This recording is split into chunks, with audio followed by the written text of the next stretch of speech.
Hello. You are blue-footed boobies. Yes. Oh, wow. All right. What is it called? Blue-footed booby. You find them in Galapagos. Are blue-footed boobies. That's one way to make an entrance. Today's founders walk in wearing matching blue heels along with t-shirts with a blue-footed booby bird on them.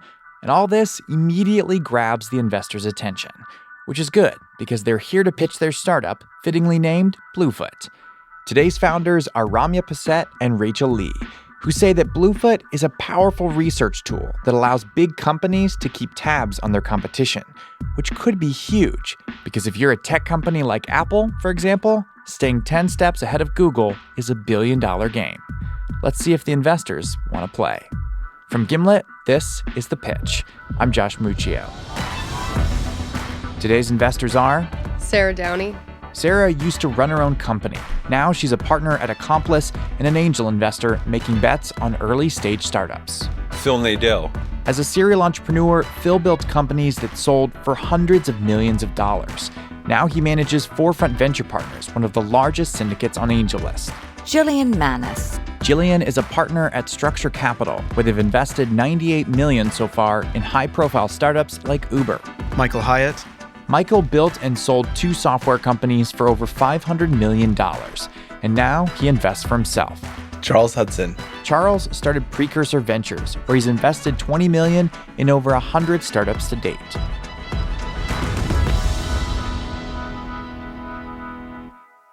All right, on with the pitch. My name's Rachel Lee. Hi, I'm Ramya Possett, and we are the co-founders and CTOs of BlueFoot. BlueFoot was born from a problem that Rachel and I faced throughout our careers in legal and in tech, and most recently as in-house counsel at HP. Rachel managed the portfolio for big data, and I managed the portfolio for cybersecurity.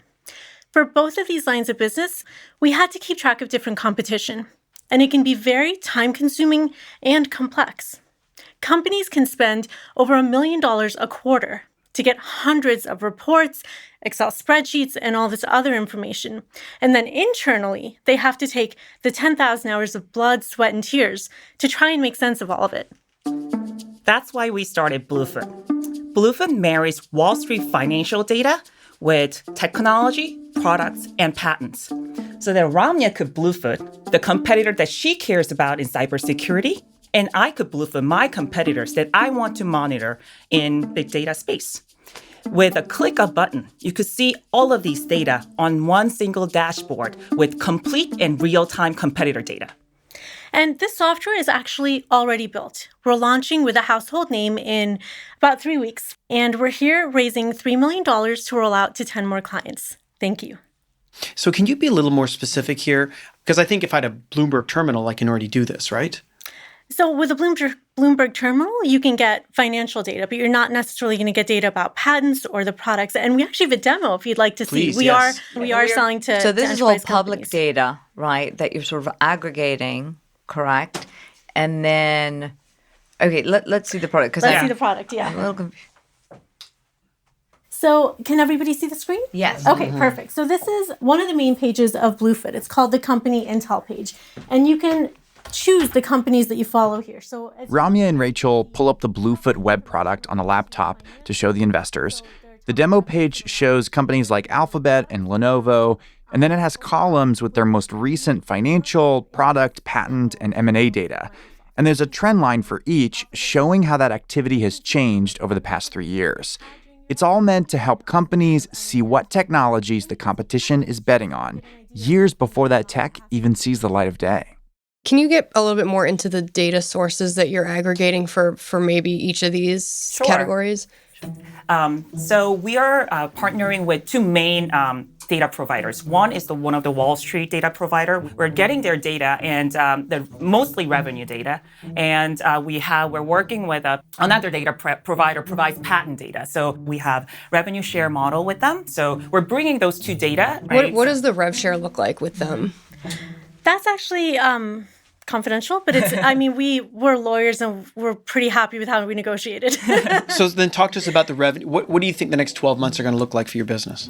Sure. So as we said, we're launching with a household name in about 3 weeks, and we hope to get 10 more clients in the next year. And we think that this is a $500,000 value for a department-wide license. So this is a big enterprise software license. Exactly. And I mean, we're going to give significant discounts to early adopters, but that kind of So gives you 500,000 per customer.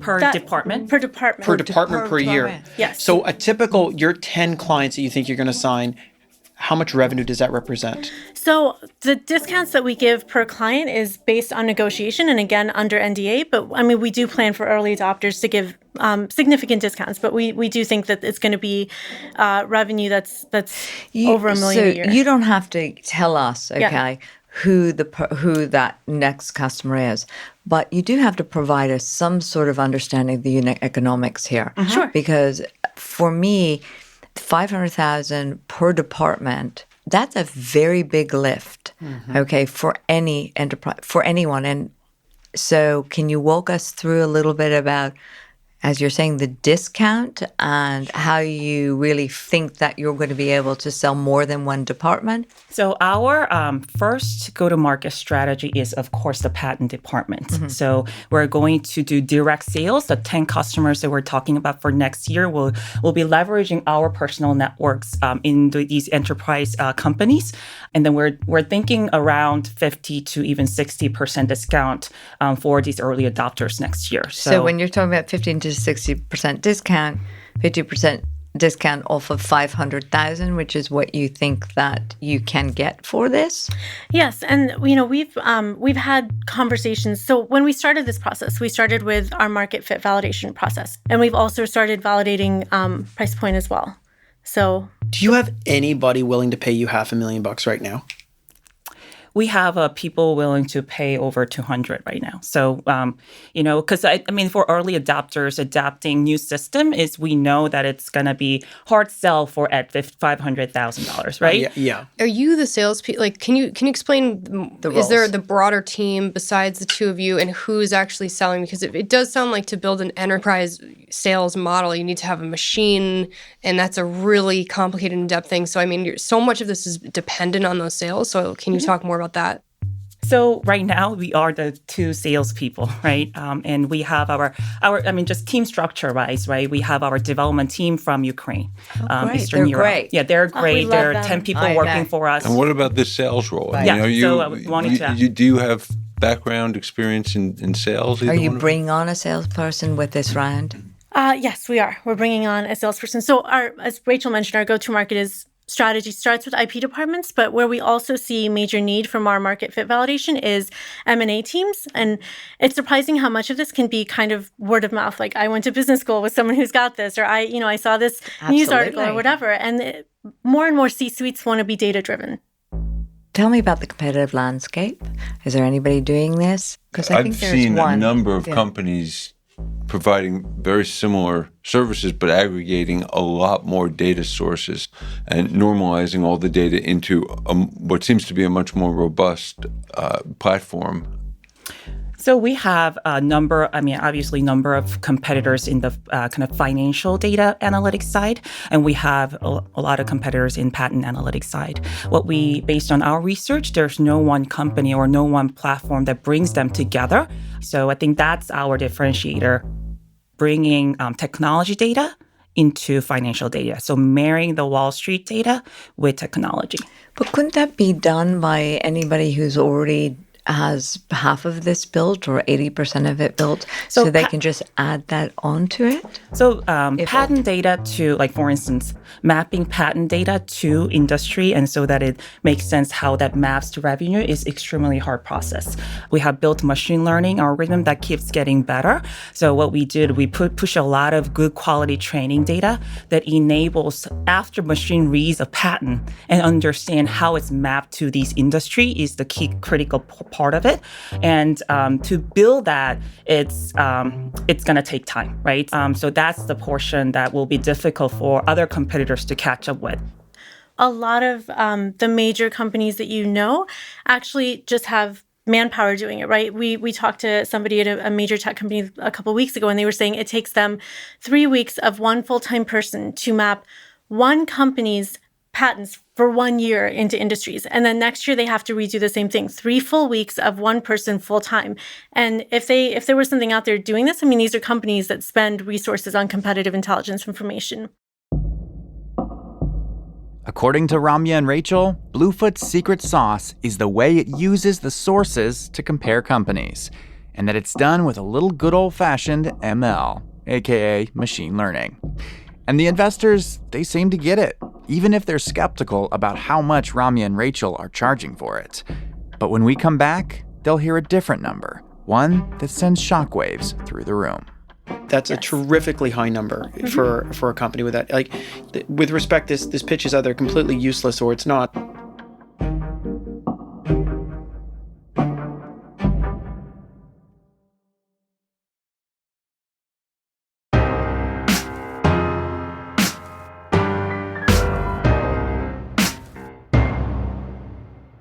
Welcome back to the show. The co-founders of BlueFoot have just made the case that their company is unique and solves a big problem. But they're about to drop a bomb on the investors. How much money are you raising and at what valuation? $3 million. $3 million, yes, at a $30 million valuation. Sorry? A $30 million valuation? And you have zero revenues today. By the time we close, we hope to have a potentially multi-year contract with the company that we're talking about. Worth how much? We're still in the negotiation process, and we don't want to. Okay, look, you're not. Okay, you come in here, you want $3 million on 30. That's a terrifically high number for a company with that. Like, with respect, this pitch is either completely useless or it's not. I mean, like, if you're not going to tell us anything, then what do you want me to do? You're asking for an exorbitant number. If I'm going to take you seriously, you've got to act. You don't have to give me names, but you're going to have to be more specific. Or I'm just like, I don't know why I'm here. Sure. So for that, for a 1 year, a 1 or 2 year contract, it would be around probably $1.5 million. So you're raising $3 million. How much of that is committed? Do you have a lead investor? How is the $30 million valuation determined? So we are just starting the fundraising process. We wanted to wait until we were close to launching our beta with this household name, and this is actually one of our the two of you How did got you come up with the together. 30? The two of you got together and said, "Okay, we're going to raise $3 million. What valuation are we going to put on it?" Well, how about $30 million? How'd you come up with that? But I'm asking.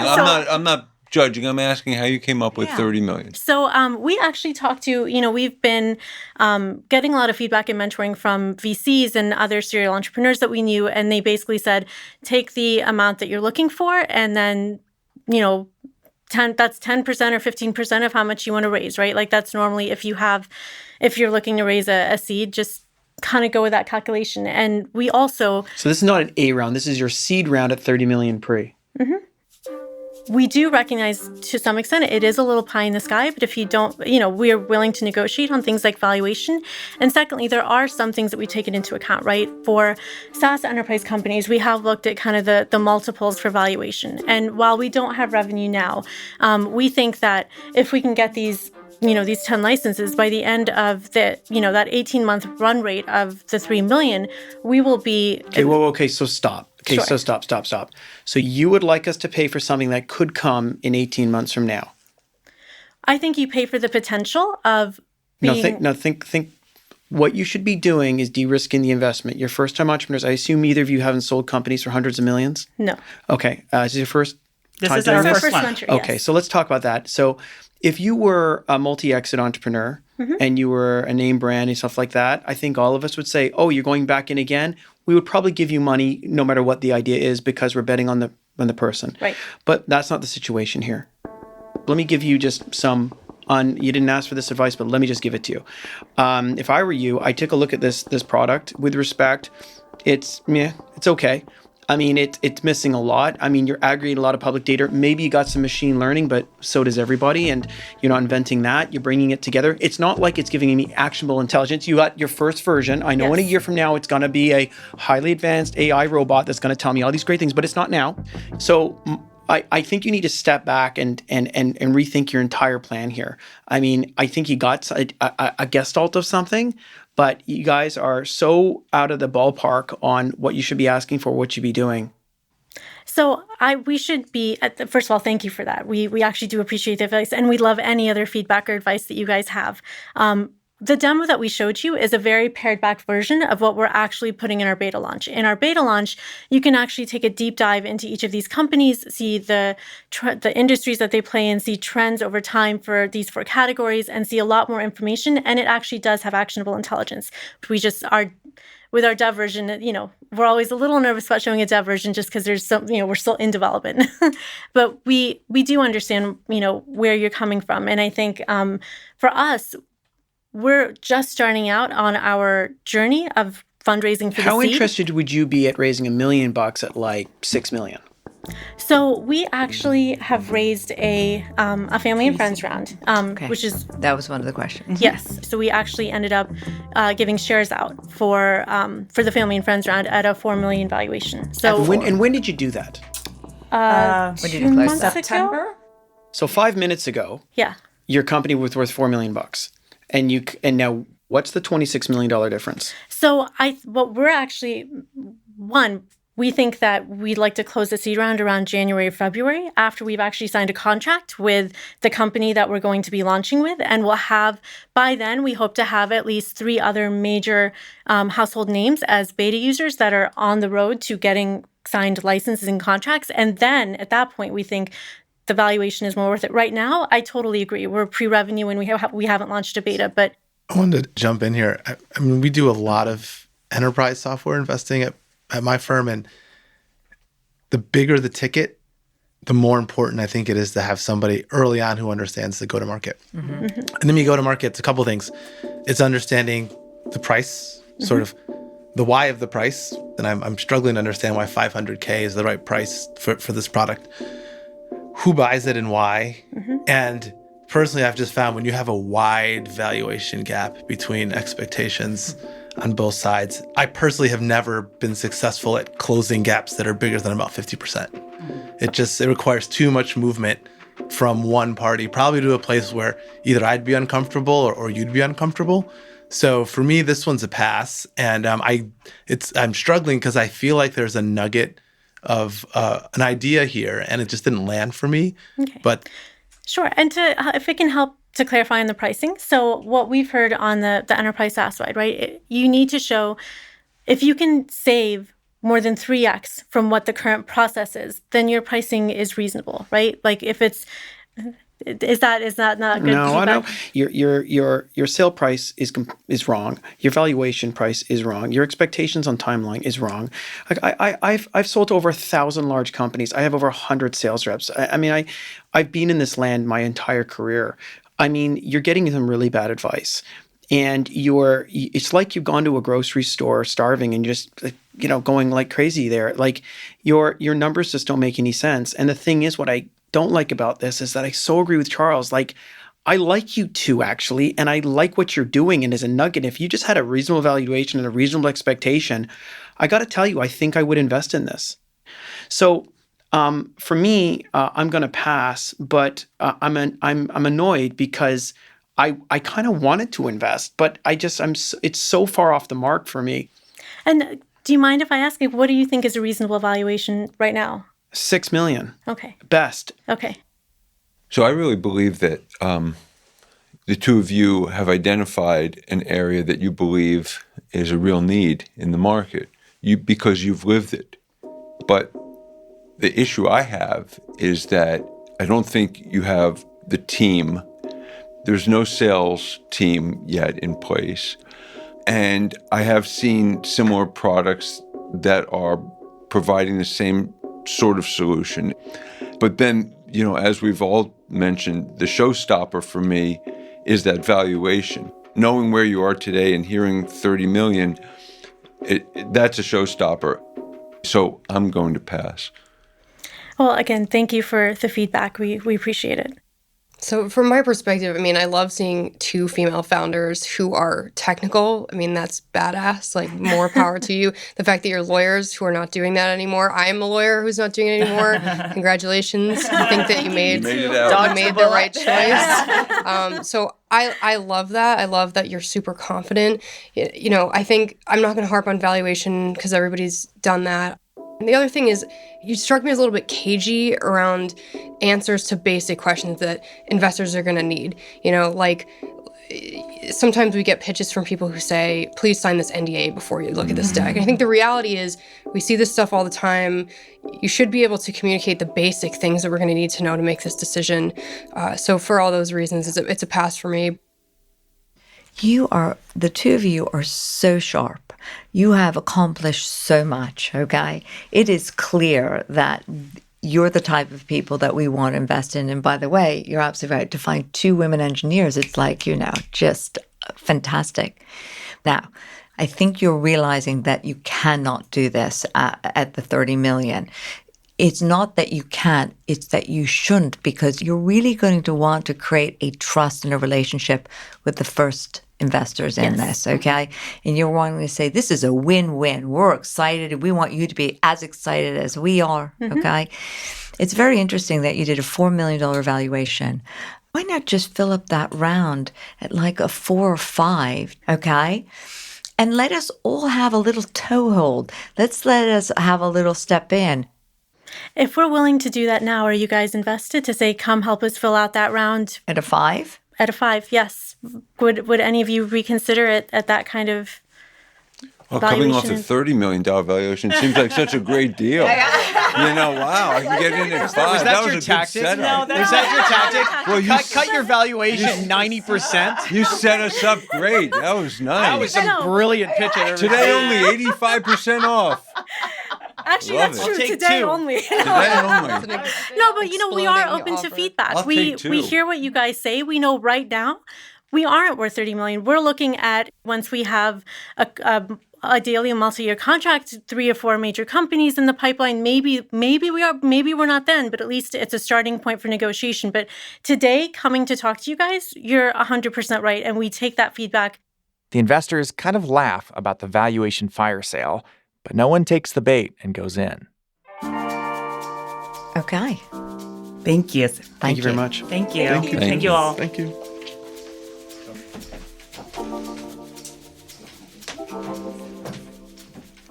Okay. Well, that was some really bad advice they got from other people. Oh, God. Yeah. It's like, You could DC is get that loaded with valuation if you were a lawyers multi-repeat entrepreneur and you had this crazy good track record, and they're just not even buying into your company, Yeah. just the person. Yeah, there aren't a lot of cases where you would pay When that. they said that, there was a collective, like, coming from. time the fuck? stopped in this room, and it was like Matrix bullet time, and we were like, Yeah. what? Before the investors start choosing which pill they're going to take from Morpheus, I stepped in the room to bring things back to reality. So my question about the 30 million is it less about the number, or is it more about what it actually signals when someone comes in Signals. Signal. Both. It's both. Both. It's both. Well, it's just poor judgment. It's like kind of a stinginess almost, because if you're trying to preserve that much for yourself, like the VP of sales hire and all these other hires they have to make, how are they going to deal with giving away equity? And then it just shows Ignorance. like a they're in a bubble of complete lack of reality around what is If reasonable. you're going to come in with a 30 million number, you should expect, I'm going to get pushback on this. You should be like prepared to say, like, look, I know 30. You better have a You kick-ass better app. kick-ass, or just a Maybe really strong they're story. like, oh, we'll go for 30, we'll settle at 25. But I mean, I don't know. does a founder even need to be at that stage that doesn't have a lead? Like, they have their past valuation, which they know is actually a matter of fact, but this next valuation it's not actually real. Like, what? I mean, do they even need to bring that Look, up? at the end of the day, it's what it signals, right? And remember Yeah. something, everybody should realize something when they go pitch investors, is that they're competing against our money, against all the other investments we hear about. And sometimes you just don't have time to go fix everything and fix the 16 problems that they have. I want someone to come on in here with a reasonable valuation and a reasonable road and a reasonable, trajectory for my exit. But if they don't have a it's- lead, they it's- don't even have a so valuation. here's the other big issue. I'm worrying where they're getting their advice, right? Yeah, Because yeah, hear if you I loud and can't clear. be there and they're in DC, Okay.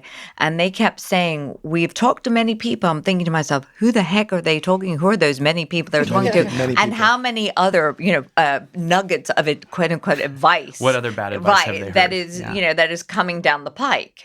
Anytime the answer to the question of where that valuation comes from is people told us to price it at that amount, when those people aren't investing, anytime you hear that, that's a no. I mean, it's like Bingo. the valuation's got to come from the market. It's an art, not a science, but you still have to have facts to or patterns or Geniality. things to point to in the comparables. market. Yes. Analogy. It's You not. can't pluck it out of thin air. No. So then when the founder finally in the end said, all right, I'm going to open up the rest of this friends and family round for you guys to fill up. For 2 minutes only. Buy now. I mean, what does that It tell sounded like you? they were serious. Jillian, you They were were serious, but what does that tell you? The rest of you didn't take that seriously at all. Well, I think that's another Charles, you're I would shaking your rather head. that they stand there and have conviction and reasons behind a $30 million valuation than drop their drawers and go from $30 million to $5 disagree million. with you adamantly about that. What is wrong with all of you? They've been obviously getting such bad advice. And they're taking that advice. And no, but then they came to an aha moment. Now, I think that it was wrong for them to say this is, at one time she said it's only for today. What she should have said is, let's build this out, okay? Can I educate you a bit more about the product, okay? Then let's talk about the valuation. I don't think it should be 4 or 5 or 6 or whatever it is, but I realize we made a mistake, okay? And we all clearly need more. We need to learn more That about would have this. been a better That approach. would have been That a better. would have been That would have been a approach. better approach. Well, those two, they'll figure it out. Yeah, I do. I'm hoping they do. I like them a lot.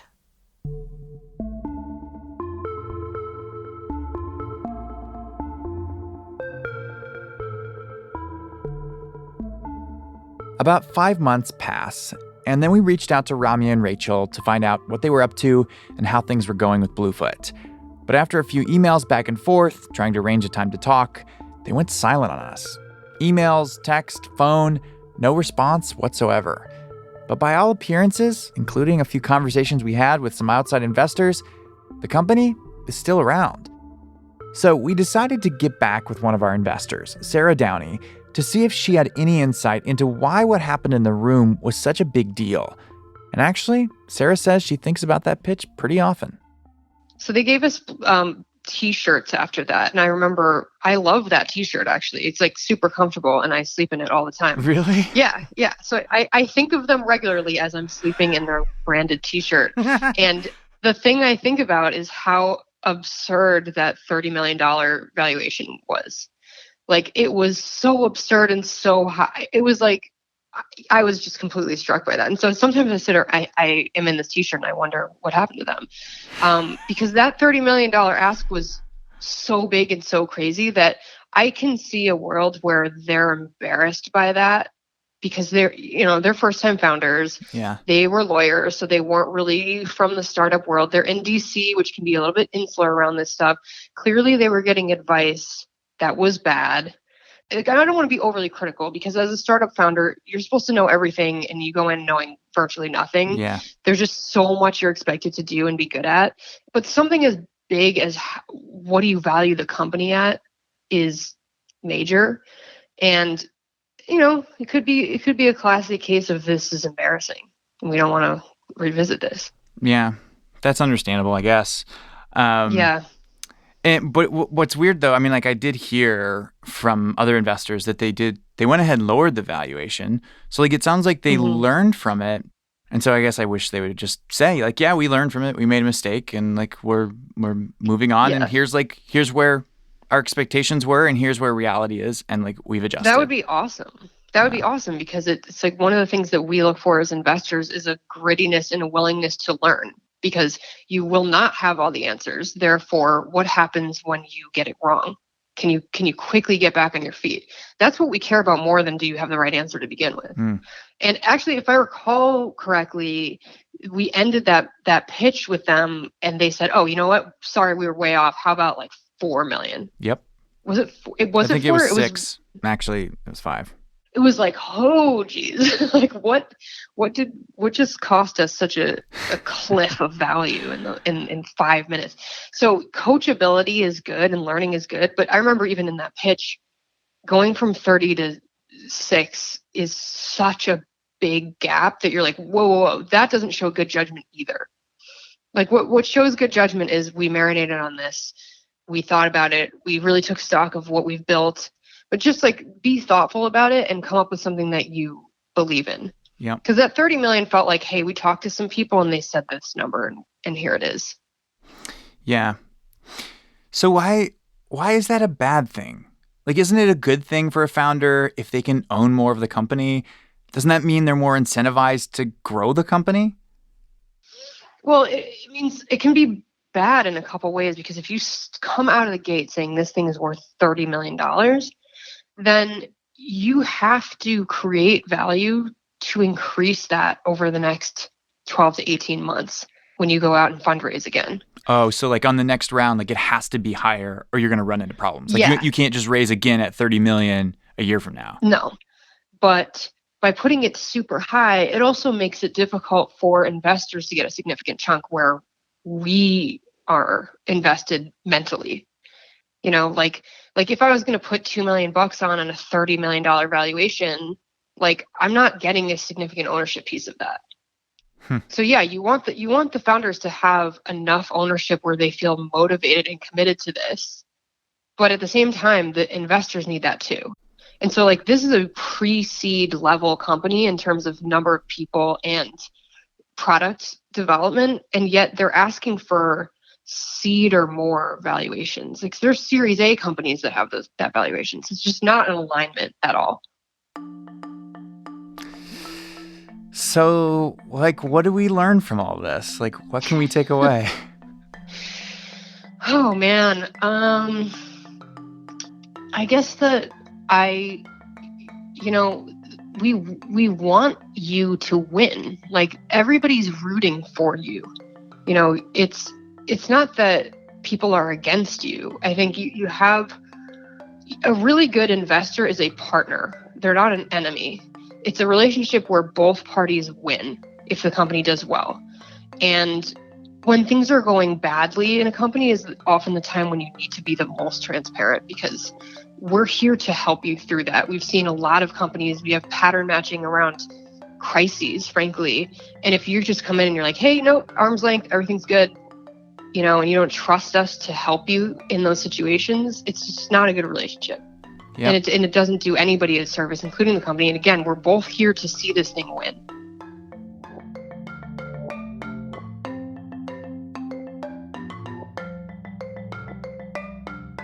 We did talk off the record to an outside investor who decided not to go in on BlueFoot, and they told us that Ramya and Rachel did end up lowering the valuation.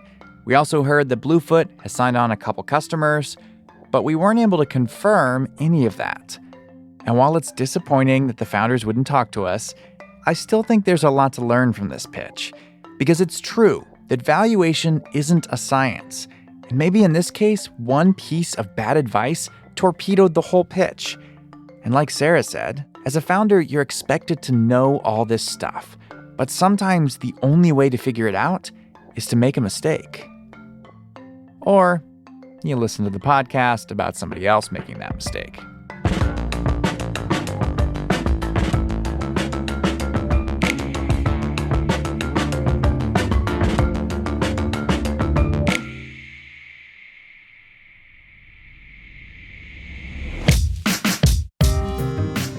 Our show is hosted by me, Josh Muccio, produced by Heather Rogers, Kareem Maddox, and Molly Donahue. We're edited by Blythe Terrell. Theme music by The Musemaker, original compositions from Breakmaster Cylinder and The Musemaker were mixed by Enoch Kim. Lisa Muccio planned the recording of this pitch, and our disclaimer, no offer to invest is being made to or solicited from the listening audience on today's show. You can listen to more episodes of The Pitch for free on Spotify or wherever you listen. We'll be back with a new episode next Wednesday.